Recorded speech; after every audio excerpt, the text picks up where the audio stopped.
Hi ಎಲ್ರಿಗೂ ನಮಸ್ಕಾರ. Welcome back to Ammu G S YouTube channel. Please subscribe, share, comment, support ಮಾಡ್ತಾಯಿರಿ. ಕೈಗೆ ಎಣ್ಣೆ ಸಿಡಿಸ್ಕೊಂಡು ಗುಳ್ಳಿಯಾಗಿ ಅದೆಲ್ಲ ಹೊಡೆದು ನೋವಾಗಿಬಿಟ್ಟಿದೆ. ಆದರೂ ಏನೂ ಮಾಡೋಕ್ಕಾಗಲ್ಲ. ಕೆಲಸ ಮಾಡಲೇಬೇಕು, ಹಬ್ಬ ಬೇರೆ.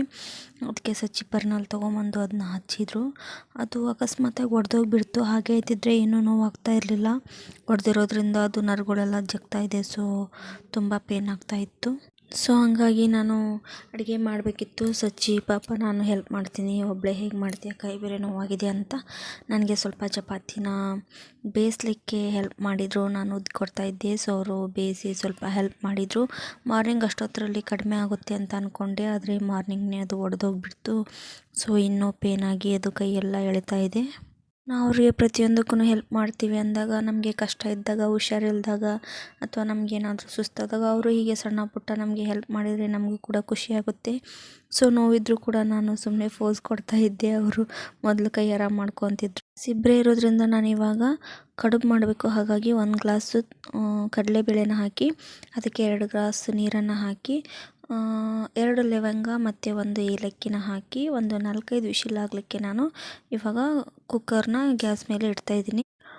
ಇವಾಗ ಅದು ಬೇಳೆ ಬೆಂದಿದೆ. ಅದನ್ನ ತೆಗೆದು ಅದರಲ್ಲಿ ಬಂದಿರೋ ನೀರನ್ನು, ಅಂದರೆ ಕಟ್ಟನ್ನು ಸಾಂಬಾರಿಗೆ ಬೇಕಲ್ವ. ಹಾಗಾಗಿ ನಾನು ಬೇರೆ ಪಾತ್ರೆಗೆ ಸ್ವಲ್ಪ ಅದನ್ನ ತೆಗಿತಾ ಇದ್ದೀನಿ. ಅಂದರೆ ನೀರು ಜಾಸ್ತಿ ಬಂದಿಲ್ಲ, ಯಾಕಂದರೆ ಕರೆಕ್ಟಾಗಿ 2 ಗ್ಲಾಸ್ ಹಾಕಿದ್ದೆ. ಹಾಗಾಗಿ ಸ್ವಲ್ಪ ನೀರು ಬಂದಿತ್ತು. ಅದರೊಟ್ಟಿಗೆ ನಾನು ಸ್ವಲ್ಪ ಸಪ್ಪೆ ಬೇಳೆ ಅಂದೆ ಕುದ್ದಿರೋ ಬೇಳೆನ ತೆಗೆದು, ಅದಾದಮೇಲೆ ಅದಕ್ಕೆ ಸ್ವಲ್ಪ ಬೆಲ್ಲನ ಸೇರಿಸ್ತಾ ಇದ್ದೀನಿ. ಅಂದರೆ ಕಡುಬಿಗೆ ಹೂರಣ ಬೇಕಲ್ವ, ಅದಕ್ಕೆ ಇವಾಗ ಬೇಯಿಸ್ಕೊಳ್ಳಿಕ್ಕೆ ಬೆಲ್ಲನ ಸೇರಿಸಿ ಅದನ್ನ ಕುದಲಿಕ್ಕಿಟ್ಟಿದ್ದೆ. ಇನ್ನೊಂದು 5 ನಿಮಿಷ ಆದರೆ ಇದು ಸರಿಯಾಗಿ ಗಟ್ಟಿಯಾಗಿಬಿಡುತ್ತೆ. ಇದು ಚೆನ್ನಾಗಿ ಕುದ್ದಾಗಿತ್ತು. ಇವಾಗ ಅದನ್ನು ಆರಲಿಕ್ಕೆ ಬಿಟ್ಟಿದ್ದೀನಿ. ಅದಾದಮೇಲೆ ಮಿಕ್ಸಿಗೆ ಹಾಕ್ಕೊಂಡ್ಬಿಡ್ತೀನಿ. ಇವಾಗ ಹಿಟ್ಟು ನೆನಿಬೇಕಲ್ವ ಸರಿಯಾಗಿ. ಹಂಗಾಗಿ ಅದನ್ನ ಮೈದಾ ಹಿಟ್ಟನ್ನು ಸೋಸ್ಕೊಳ್ತಾ ಇದ್ದೀನಿ. ಅದನ್ನ ಸೋಸ್ಕೊಂಡು ಚೆನ್ನಾಗಿ ಕಲಿಸ್ಕೋಬೇಕು. ನಾನು ಜಸ್ಟ್ 1 ಚಿಟಿಕೆ ಉಪ್ಪು ಹಾಗೆ 1 ಚಿಟಿಕೆ ಸೋಡಾ, ಅಂದರೆ ತಿನ್ನೋ ಸೋಡಾನ ಹಾಕಿ ನಾನು ಅದನ್ನ ಕಲಿಸ್ಕೊತಾ ಇದ್ದೀನಿ. ಇವಾಗ ಸೋಸ್ಕೊಂಡಿರೋ ಮೈದಾನೇ ಸ್ವಲ್ಪ ಅದು ಹಾಳೆ, ನೀವು ಎಲೆ ಅಂತಿರಲ್ಲ, ಅದಕ್ಕೆ ಹಾಕಲಿಕ್ಕೆ ಬೇಕಲ್ವ. ಅದಕ್ಕೆ ಸ್ವಲ್ಪ ಹಿಟ್ಟನ್ನು ತೆಗೆದಿಟ್ಟು ನಾನು ಈ ಥರ ಚೆನ್ನಾಗಿ ನಾದ್ಕೊಳ್ತಾ ಇದ್ದೀನಿ ಅದನ್ನು ಹದವಾಗಿ. ಇದು ಸರಿಯಾಗಿ ನೆನ್ಕೊಳ್ಳಿ. ನಾನು ಇದನ್ನ ಎತ್ತಿಡ್ತಾ ಇದ್ದೀನಿ. ಇವಾಗ ಸಚ್ಚಿಗೆ ಕೆಲಸ ಹೋಗಬೇಕಲ್ವ. ಅವ್ರಿಗೆ ನಾನು ತೋಸಿದ ಮಂಡಕ್ಕಿನ ಮಾಡಿಕೊಟ್ಟೆ. ಅವರು ತಿಂದುಬಿಟ್ಟು ಕೆಲಸಕ್ಕೆ ಹೋದರು. ಇವಾಗ ಅದು ಹಿಟ್ಟು ನೆನಿಲಿ, ನಾನು ಬೇರೆ ಪಲ್ಯ ಮಾಡ್ಕೋಬೇಕು. ಹಾಗಾಗಿ ಬದನೆಕಾಯಿ ತೊಗೊಂಡು 1 ಬೌಲಿಗೆ ನೀರು ಹಾಕ್ಕೊಂಡು ಸ್ವಲ್ಪ ಉಪ್ಪು ಹಾಕಿ ಇದನ್ನ ಹೆಚ್ಚಿರೋದನ್ನು ಅದಕ್ಕೆ ಹಾಕಿದರೆ ಕ್ಲೀನಾಗಿ ವಾಶ್ ಆಗುತ್ತೆ. ಹಾಗಾಗಿ ಅದನ್ನ ಚಿಕ್ಕ ಚಿಕ್ಕ ಪೀಸ್ ಮಾಡಿಕೊಂಡು ನಾನು ಹಾಕ್ಕೊಳ್ತಾ ಇದ್ದೀನಿ. ಅದು ತೊಳಿಲಿಕ್ಕೆ ಈಸಿ ಆಗುತ್ತೆ ಅಂತ, ಅಂದರೆ ಹೊಲಸೆಲ್ಲ ಬಿಟ್ಬಿಡುತ್ತೆ ಅದರಲ್ಲಿ ಏನಾದರೂ ಕೊಳೆ ಇದ್ದರೂ ಕೂಡ.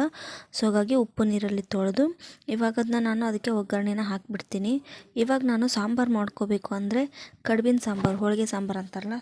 ಹಾಗೆ 1 ಈರುಳ್ಳಿ ಕಟ್ ಮಾಡಿಕೊಂಡು ಹಂಚಲ್ಲಿ ಬೇಯಿಸೋಕ್ಕಿಟ್ಟಿದ್ದೀನಿ. ಅದಾದಮೇಲೆ ನಾನು 1-2 ಚಕ್ಕೆನ ತೊಗೊಳ್ತಾ ಇದ್ದೀನಿ. ಅದನ್ನೂ ಕೂಡ ಇವಾಗ ಈರುಳ್ಳಿ ಕಾಯ್ತಾ ಇದೆಯಲ್ಲ, ಅದಕ್ಕೇ ನಾನು ಇದನ್ನ ಸೇರಿಸ್ತಾ ಇದ್ದೀನಿ. ಇವಾಗ ನಾನು ಸ್ವಲ್ಪನೂ ಎಣ್ಣೆನ ಏನೂ ಹಾಕಿಲ್ಲ, ಅಂದರೆ ಒಣ ಹಂಚಲ್ಲಿ ನಾನು ಅದನ್ನು ಹಾಕಿ ಬೇಯಿಸ್ಕೊಳ್ತಿದ್ದೆ ನಾನು.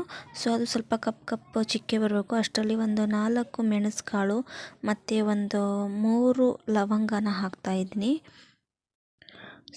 ಇದಾದಮೇಲೆ ನಾನಿವಾಗ 1-2 ಏಲಕ್ಕಿ ಕಾಯನ್ನು ಹಾಕಿ ಇದು ಚೆನ್ನಾಗಿ ಹುರಿಲಿ. ಸ್ವಲ್ಪ ಕಪ್ಚಿಕ್ಕೆ ಬಂದಾದಮೇಲೆ ನಾನು ಇದಕ್ಕೆ ಬೇಕಿದ್ದರೆ ಎಣ್ಣೆನ ಹಾಕ್ಕೋಬೋದು. ಸಡನ್ನಾಗಿ ಎಣ್ಣೆ ಹಾಕಿಬಿಟ್ರೆ ಸರಿಯಾಗಿ ಬೇಯೋದಿಲ್ಲ ಅಂತ ಅಷ್ಟೇ.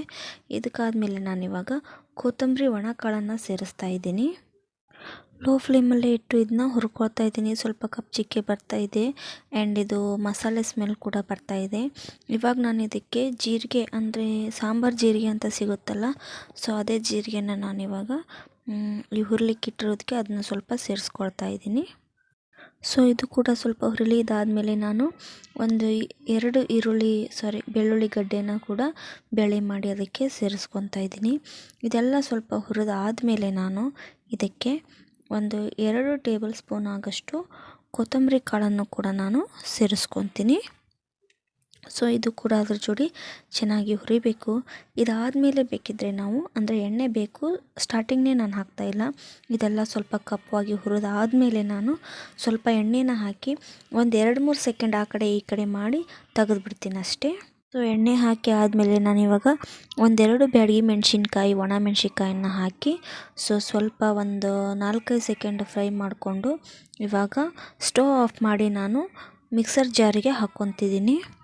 ಬಿಸಿ ಇದೆ ಅಲ್ವಾ, ಸ್ವಲ್ಪ ಇದು ಆರಲಿ. ಇದು ಆರಿದ್ದಾದಮೇಲೆ ನಾನು ಅದೇ ಈ ಮಸಾಲೆ ಒಟ್ಟಿಗೆ ನಾನು ಸ್ವಲ್ಪ ಹಸಿಬೇಳೆ ತೆಗ್ದಿದ್ನಲ್ವ, ಅಂದರೆ ಬೆಂದಿರೋದನ್ನು ಅದನ್ನ ಸ್ವಲ್ಪ ಅದಕ್ಕೆ ಹಾಕ್ಕೊಂಡು ಆಮೇಲೆ ಒಂದು ಸ್ವಲ್ಪ ಹುಣಸೆಹಣ್ಣು ಹಾಕ್ಕೊಂಡು ಮಿಕ್ಸರ್ ಮಾಡಿ ತೆಗೆದಿಟ್ಕೊಳ್ತಿದ್ದೀನಿ. ಇದಾದಮೇಲೆ ಒಂದು ಅರ್ಧ ತೆಂಗಿನಕಾಯಿನ ಹೋಳು ಮಾಡಿ ಹಾಕ್ಕೊಂಡು ಅದಕ್ಕೆ 1 ಇಂಚು ಶುಂಠಿನ ಹಾಕ್ಕೊಂಡು ಅದನ್ನು ಕೂಡ ಹೋಳು ಮಾಡಿ ಇಟ್ಕೊಂಡು ಮಿಕ್ಸ್ ಮಾಡಿಕೊಂಡೆ. ಇದಾದಮೇಲೆ ನಾನು ಸಾರಿಗೆ ಖಾರ ಮತ್ತು ಅಂದರೆ ಬ್ಯಾಡಗಿ ಖಾರ ಮತ್ತು ಕರಿಬೇವನ್ನ ಮಾತ್ರ ತೊಗೊಂಡಿರೋದು. ಇವಾಗ ಸಾರಿನ ಪಾತ್ರೆಗೆ ಒಂದು 4-5 ಟೀ ಸ್ಪೂನು ಎಣ್ಣೆನ ಹಾಕಿದ್ದೀನಿ. ಅದಕ್ಕೆ ಒಂದಿಷ್ಟು ಜೀರಿಗೆ, ಸಾಸಿವೆ ಮತ್ತು ಕರಿಬೇವನ್ನು ಹಾಕಿ ಖಾರನ ಹಾಕಿ ಲೋ ಫ್ಲೇಮಲ್ಲಿ ಸ್ವಲ್ಪ ಫ್ರೈ ಮಾಡಿಕೊಂಡು ಇದಾದಮೇಲೆ ನಾನು ಅದು ಮಸಾಲೆ ಹುರಿದು ಮಾಡ್ಕೊಂಡಿದ್ನಲ್ಲ ಅದನ್ನು ಇದಕ್ಕೆ ಸೇರಿಸ್ಕೊಳ್ತಾ ಇದ್ದೀನಿ. ಸೊ ಅದನ್ನು ಕೂಡ ಇದರೊಟ್ಟಿಗೆ ಸರಿಯಾಗಿ ಮಿಕ್ಸ್ ಮಾಡ್ಕೊತಾ ಇದ್ದೀನಿ. ಅದು ಸ್ವಲ್ಪ ಸ್ಮೆಲ್ ಚೆನ್ನಾಗಿ ಬರುತ್ತೆ. ಅದಾದಮೇಲೆ ನಾನು ಇದಕ್ಕೆ ತೆಂಗಿನಕಾಯಿ ತುರಿದಿಟ್ಟಿದ್ನಲ್ಲ, ರುಬ್ಬಿಟ್ಟಿದ್ನಲ್ಲ ಅದನ್ನು ಕೂಡ ಇದಕ್ಕೆ ಸೇರಿಸ್ಕೊಂಡು ಸ್ವಲ್ಪ ನೀರನ್ನು ಹಾಕಿ ಕುದಿಲಿಕ್ಕೆ ಬಿಡ್ತಾಯಿದ್ದೀನಿ. ಇದಕ್ಕೆ ಎಕ್ಸ್ಟ್ರಾ ಏನೂ ಹಾಕ್ತಾಯಿಲ್ಲ, ಇದನ್ನು ಬಿಟ್ಟರೆ. ಸೊ ಇದು ಸರಿಯಾಗಿ ಮಸಾಲೆ ಕೂಡ ಫ್ರೈ ಆಗಿದೆ. ಇದಾದಮೇಲೆ ರುಬ್ಬಿರೋ ತೆಂಗಿನಕಾಯಿದು ತುರಿ ಕೂಡ ಹಾಕಿ ಅದಾದಮೇಲೆ ಒಂದು 2-3 ಗ್ಲಾಸ್ ಆಗೋಷ್ಟು ನೀರನ್ನು ಹಾಕಿ ನಾನು ಕುದಿಲಿಕ್ಕೆ ಬಿಡ್ತಿದ್ದೀನಿ. ಇದು ಚೆನ್ನಾಗಿ ಕುದಿಬೇಕು. ಇದು ಕುದ್ದಾದಮೇಲೆ ತೆಗ್ದಿಟ್ಟಿದ್ವಲ್ಲ ಬೇಳೆ ನೀರು, ಸೊ ಅಂದರೆ ಕಟ್ಟು, ಆ ಕಟ್ಟನ್ನು ಕೂಡ ನಾವಿವಾಗ ಅದಕ್ಕೆ ಸೇರಿಸ್ಕೊಳ್ತಾ ಇದ್ದೀವಿ. ಸೊ ಇದನ್ನು ಸೇರಿಸ್ಕೊಂಡಾದಮೇಲೆ ಸ್ವಲ್ಪ ನಮಗೆ ಎಷ್ಟು ಬೇಕೋ ಅಷ್ಟು ಉಪ್ಪನ್ನು ಹಾಕಿ ಇದು ಸರಿಯಾಗಿ ಕುದಿಬೇಕು. ಕಡಿಮೆ ಅಂದರೂ ಒಂದು ನಾನು 5-10 ನಿಮಿಷ ಸರಿಯಾಗಿ ಕುದಿಲಿಕ್ಕೆ ಬಿಡ್ತೀನಿ. ಅಂದರೆ ಸ್ಮೆಲ್ ಸಖತ್ತಾಗಿ ಬರ್ತಿರುತ್ತೆ. ಅಂದರೆ ಹೋಳಿಗೆ ಸಾರು ಅಂತಾರೆ, ಕಟ್ಟಿನ ಸಾರು ಅಂತಾರೆ. ಸೊ ನಾವು ಕಡುಬು ಮಾಡಿದ್ವಿ, ಅದರ ಸಾಂಬಾರು. ಸೊ ಚೆನ್ನಾಗಿ ಸ್ಮೆಲ್ ಬರ್ತಾಯಿತ್ತು. ಸ್ಮೆಲ್ ಬಂದ ತಕ್ಷಣ ಬಂದ್ ಮಾಡಬೇಕು ಸ್ಟವ್ನ ಅನಿಸುತ್ತೆ, ಬಟ್ ಬಂದ್ ಮಾಡಬಾರ್ದು. ಮಿನಿಮಮ್ ಅಂದರೆ ಒಂದು 5 ನಿಮಿಷ ಕುದಿಬೇಕು. ಸೊ ಇವಾಗ ಸಾಂಬಾರು ರೆಡಿಯಾಗಿದೆ. ಇದನ್ನ ಎತ್ತಿಟ್ಟು ನಾನಿವಾಗ ಕಡುಬನ್ನು ಮಾಡಲಿಕ್ಕೆ ಸ್ಟಾರ್ಟ್ ಮಾಡ್ತೀನಿ. ಸೊ ತುಂಬ ಹೊತ್ತಾಯ್ತಲ್ಲ, ಸ್ವಲ್ಪ ಹಿಟ್ಟು ತೆಳುವಾಗಿಬಿಟ್ಟಿತ್ತು. ಹಾಗಾಗಿ ಸ್ವಲ್ಪ ದೊಡ್ಡ ಉಳ್ಳಿನ ಹರ್ಕೊಂಡೆ. ಅಂದರೆ ಚಿಕ್ಕ ಉಳ್ಳಿ ತೊಗೊಳ್ಳೋದೆ, ಸ್ವಲ್ಪ ದಪ್ಪ ದಪ್ಪ ಮಾಡಿದ್ರಾಯ್ತು ಅಂತ ದೊಡ್ಡ ಉಳ್ಳಿನ ತೊಗೊಂಡು, ನೀವು ಎಲೆ ಅಂತೀರ, ನಾವು ಹಾಳೆ ಅಂತೀವಿ. ಸೊ ಇದು ಬಿಳಿ ಹಾಳೆನ ಹಾಕ್ಕೊಂಡು ಇದನ್ನು ಒಂದು 15 ಕಡುಬಾದ್ವು ಅಷ್ಟೇ. ನಾನು ಜಾಸ್ತಿ ಮಾಡಲಿಲ್ಲ. ಅಪ್ಪಾಜಿ ಅಮ್ಮ ಬರ್ತೀವಿ ಅಂತ ಫೋನ್ ಮಾಡಿದ್ರು, ಅಂದರೆ ಉಂಡೆ ತೊಗೊಂಡು. ಆ್ಯಂಡ್ ನನ್ನ ತಮ್ಮ ಕೂಡ ಬಂದಿದ್ದರು ಅನ್ಎಕ್ಸ್ಪೆಕ್ಟೆಡ್ ಎಲ್ಲ. ಆದರೆ ಅಪ್ಪಾಜಿ ಅಮ್ಮ ಹೇಳಿದರು ಬರ್ತೀವಿ ಅಂತ, ತಮ್ಮನ ಮಾತ್ರ ಅನ್ಎಕ್ಸ್ಪೆಕ್ಟೆಡಾಗಿ ಬಂದ. ಸೊ ನಾನಿವಾಗ ಹಾಕಿರೋ ಎಲೆಗೆ ಹೂರಣನ ತುಂಬ್ತಾ ಇದ್ದೀನಿ. ನಾವು ಇದೇ ಥರ ತುಂಬೋದು. ನನಗೂ ರೂಢಿ ಇರಲಿಲ್ಲ. ಕೆಲವೊಂದು ಸರಿ ತುಂಬಿದ್ದೆ ತವ್ರ ಮನೇಲಿ, ಅಂದರೆ ನಾನು ಜಾಸ್ತಿ ತುಂಬಿಲ್ಲ. ಅಂದರೆ ನಾನೇ ಮಾಡಿಕೊಂಡು ತುಂಬಿ ಉದ್ದಿ ಎಲ್ಲ ಮಾಡಿಲ್ಲ. ಸೊ ಇವಾಗ ಸ್ವಲ್ಪ ತುಂಬಲಿಕ್ಕೆ ಕಷ್ಟ ಆಗ್ತಿತ್ತು, ಅಂದರೆ ಅಲ್ಲಲ್ಲಿ ಸ್ವಲ್ಪ ಮಿಸ್ಟೇಕ್ ಆಗ್ತಿತ್ತು. ಆದರೂ ಹೆಂಗೋ ಗಟ್ಟಿಯಾಗಿ ಹಿಡ್ಕೊಂಡು ತುಂಬಿದೆ. ಸೊ ಇಲ್ಲಿ ನೋಡಿ, ದೊಡ್ಡ ಕಷ್ಟ ಅಂದರೆ ಇದೆ, ಇಷ್ಟು ಪಾತ್ರೆ ತೊಳಿಬೇಕು. ಇವಾಗ ರೆಡಿಯಾಗಿದೆ ಕಡುಬುಗಳು. ನಾನಿವಾಗ ಇದನ್ನು ಎಣ್ಣೆ ಕರಲಿಕ್ಕೆ ಹದವಾಗಿ ಬರಲಿ, ಅಂದರೆ ಚೆನ್ನಾಗಿ ಬಿಸಿಯಾಗಲಿ. ಅದಾದಮೇಲೆ ನಾವು ಕಡುಬುಗಳನ್ನು ಅದರಲ್ಲೇ ಕರೆದ್ರಾಯ್ತು. ಸೊ ಎಣ್ಣೆ ಸ್ವಲ್ಪ ಇತ್ತು, ಡಬ್ಬಿನ ಎತ್ತಕೊಳ್ಳೋಕ್ಕೆ ವಜ್ಜೆ ಆಗ್ತಿತ್ತು. ಸೊ ಎಷ್ಟಿತ್ತು ಅಷ್ಟರಲ್ಲೇ ನಾನು ಕರೆದ್ರಾಯ್ತು ಅಂತ. ಆ್ಯಂಡ್ ಇವಾಗ ನಾನು ಕವರ್ ತೋರಿಸಿದ್ದೆ, ಅದು ಕವರ್ನ ನಾನು ತೋರಿಸ್ತೀನಿ ಒಂದು ವಿಡಿಯೋದಲ್ಲಿ. ಅಂದರೆ ನಾನು ಬ್ಯಾಕ್ಗ್ರೌಂಡು ವಾಲ್ಗೆ ಹಾಕೋಕ್ಕೆ ಅಂತ, ಅಂದರೆ ಕಿಚನಲ್ಲಿ ವಾಲ್ಗೆ ಹಾಕೋಕ್ಕೆ ಒಂದು ವಾಲ್ ಸ್ಟಿಕ್ಕರ್ ತರಿಸಿದ್ದೆ. ಸೊ ಅದ್ರದ್ದು ಕವರು ನಾನು ಎತ್ತಿಟ್ಟಿದ್ದೆ, ಹಿಂಗೆ ಹೋಳಿಗೆ ಅಥವಾ ಕಡುಬು ಮಾಡ್ಲಿಕ್ಕೆ ಬಂದಾಗ ಹಾಕಿರಾಯ್ತಂತ. ಸೊ ಅದನ್ನೇ ನಾನು ಇವಾಗ ಕರೆದಿಟ್ಟಿರೋದು ಪಾತ್ರೆಗೆಲ್ಲ ಹತ್ತುತ್ತೆ ಅಂತ ಅದನ್ನು ಕೆಳಗೆ ಹಾಕಾಕತ್ತೀನಿ ಅಷ್ಟೇ. ಸೊ ಅಂಥ ಕವರ್ಗೆಲ್ಲ ಅನವಶ್ಯಕವಾಗಿ ದುಡ್ಡು ಖರ್ಚು ಮಾಡೋದೆ. ಈ ಥರ ಏನಾದರೂ ಪಾರ್ಸೆಲ್ ಬಂದಾಗ ಎತ್ತಿಟ್ಕೊಳ್ಳೋದು ಬೆಸ್ಟ್ ಅನಿಸುತ್ತೆ. ಸೊ ನೋಡ್ತಾ ಇದ್ದೀರಾ, ನಾನು ಮಾಡಿರೋ ಕಡುಬುಗಳು ಈ ಥರ ಇದೆ. ಸೊ ಫಸ್ಟ್ ಟೈಮೇ ನಾನು ಪ್ರಿಪೇರ್ ಮಾಡಿರೋದು. ಹಾಗಾಗಿ ನಾನು ಈ ಥರ ಕಡುಬುಗಳನ್ನೆಲ್ಲ ಕರೆದು ತುಂಬಿ ಎಲ್ಲ ರೆಡಿ ಮಾಡಿ ಇಟ್ಕೊಂಡಿದ್ದೀನಿ. ಸೊ ಇವಾಗ ನಾನು ಶಾಂಡ್ಗೆ ಕರಿಬೇಕು. ಸೊ ಅದಕ್ಕೂ ಕೂಡ ಒಂದು ಕವರ್ನ ಹಾಕ್ಕೊಂಡು ಅದೇ ಎಣ್ಣೆಯಲ್ಲಿ, ಅಂದರೆ ಕಡುಬನ್ನ ತೆಗ್ದಿದ್ನಲ್ಲ ಅದೇ ಎಣ್ಣೆಯಲ್ಲಿ ಶಾಂಡ್ಗೆಗಳನ್ನೂ ಕೂಡ ಕರ್ಕೊಳ್ತಾ ಇದ್ದೀನಿ. ನನಗೆ ಈ ಶಾಂಡ್ಗೆ ಅಂತೂ ಒಂಥರ ಇಷ್ಟ ಆಗಿಬಿಟ್ಟಿದೆ. ಅದೇ ಅತ್ತೆ ಕೊಟ್ಟು ಕಳಿಸಿದ್ರು ಅನ್ನೆಲ್ಲ, ಅದೇ ಮಹಾರಾಷ್ಟ್ರದ್ದು. ಸೊ ನೋಡ್ಲಿಕ್ಕೂ ಚೆನ್ನಾಗಿ ಕಾಣಿಸುತ್ತೆ, ಟೇಸ್ಟ್ ಕೂಡ ಚೆನ್ನಾಗಿದೆ. ಸೊ ಒಂಥರ ಇಷ್ಟ ಇದು. ಹಾಗಾಗಿ ಇದನ್ನು ಒಂದು 5-6 ಮಾತ್ರ ಕರೆದ್ಬಿಟ್ಟೆ. ಸೊ ಇದಾದಮೇಲೆ 1-2 ಅಕ್ಕಿ ಹಪ್ಪಳ ಮತ್ತು 1-2 ಅಕ್ಕಿ ಶಾಂಡ್ಗೆನ ಕರೆದು ತೆಗೆದೆ ನಾನು. ಸೊ ಈ ಸ್ಯಾಂಡ್ಗಿನ ಕರ್ಕೊಂಡಾದಮೇಲೆ ನಾನು ಇವಾಗ 1-2 ಹಪ್ಪಳ ಇದ್ವು, ಅದನ್ನೂ ಕೂಡ ಇವಾಗ ಕರ್ಕೊಂಡು ಇವಾಗ ಅಕ್ಕಿ ಶಾಂಡ್ಗೆನೂ ಕೂಡ ಕರ್ಕೊಳ್ತಾ ಇದ್ದೀನಿ.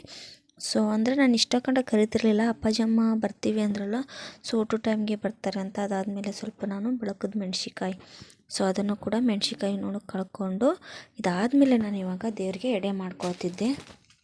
ಸೊ ಎಡೆನ ಕಡುಬಿನ ಎಡೆ ಹಾಗೂ ಸ್ವಲ್ಪ ಉಂಡಿನ ಇಟ್ಟು, ಅಂದರೆ ಇವತ್ತು ಹೊಳೆಗಂಗಮ್ಮನ ಪೂಜೆ ಅಲ್ವಾ, ಸೊ ಅಪ್ಪಾಜಿ ಅಮ್ಮ ಕೂಡ ಆ್ಯಂಡ್ ಟೈಮ್ ನೋಡಿದೆ 1:45 ಸಚ್ಚಿ ಇನ್ನೇನು ಬರ್ತಿದ್ರು.